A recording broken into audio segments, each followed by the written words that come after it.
If you're looking for a recipe that is straight to the point and not complicated, that you can make yourself at home, then this is the recipe that you want to watch. So in a pot, I'm going to add in my butter, my milk, and my vegetable oil to the pot, and then I'll allow it to melt, but I won't allow it to burn. I just want it to become hot a bit. Once I sift in the flour, I'll go ahead to add in some salt, just a little bit, just like a pinch of salt basically. And then I would take out 2 tablespoons of the flour to replace it with corn flour. So equal parts, I'll take out 2 equal parts of all-purpose flour, and I'll add in 2 equal parts of corn flour. The reason for this is because you want that cake to be very fluffy. So once I do that and I sift everything, I will turn it into my melted butter and vegetable oil and milk. I'll mix this properly.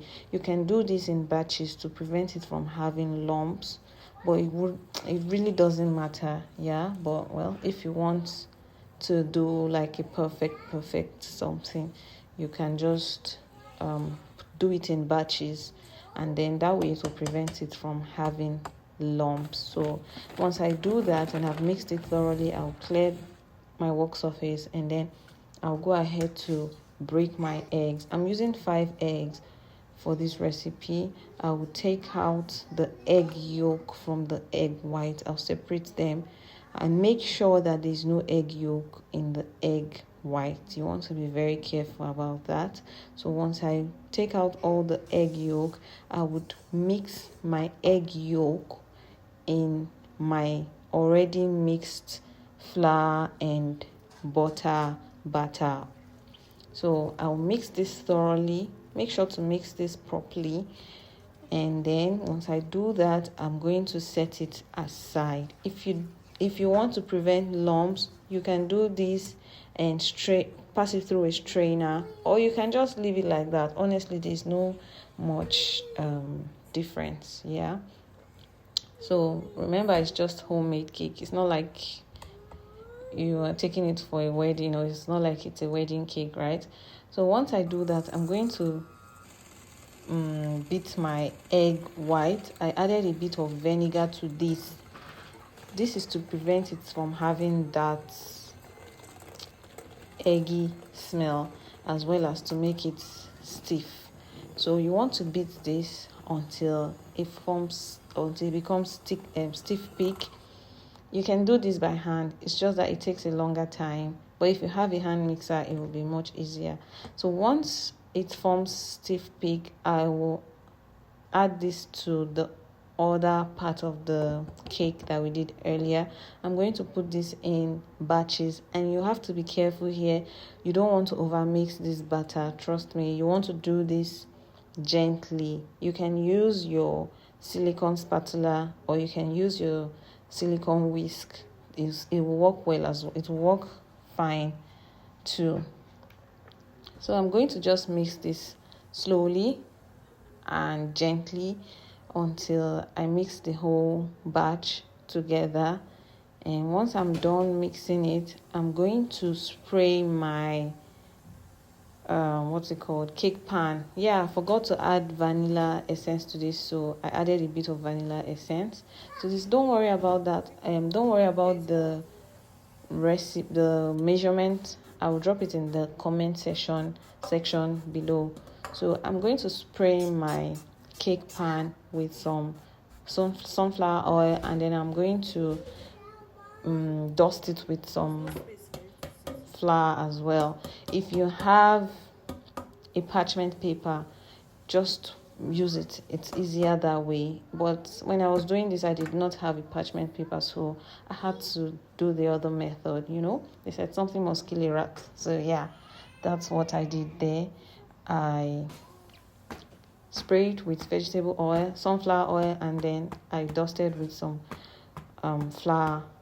And then once I bake this, I'll bake it at 350 degrees Fahrenheit for about 30 to 45 minutes. And yeah, once I I poke it with a toothpick and it comes out clean, I'll know that my cake is ready. You want to leave this in the pan for a while, and then you want to transfer it to a rack to cool completely. So after that, I would do a bit of glazing or buttercream, whatever you want to call it. I'm going to use some cream cheese and butter for this, and some icing sugar, which I'm going to leave in the comment section. I'm just going to trim this cake a bit. Remember, I'm not a professional, just homemade cake, which came out really nice. So yeah, I'm just going to trim out the edges and I'll give it to my babies to eat. Then I just flipped it over because the top wasn't looking very beautiful and it wasn't on the same level. I didn't want to waste it too much, so I just flipped it to the part that was level. I'm just going to cut this into 2 equal parts. I'll do it as best as I can, and then I'm going to spread out my cream cheese or my cream filling in the middle, just like so. And once I do it, I'll cover it and use the remaining filling to rub the top of it and on the sides. You can do as much as you want if you like, and you can even just eat the cake like that. Trust me, guys, this cake was really nice. It was like supermarket standard. We like say supermarket or mall or eatery or whatever, but professional, yeah. Not like some professionals cannot even bake like this.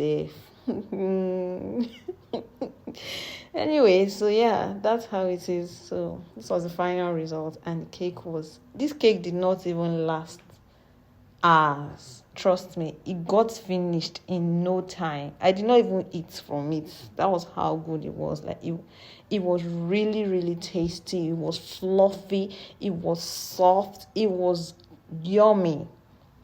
So yeah, I hope you'll give this recipe a try and let me know what you think in the comment section. Thank you for watching. Bye.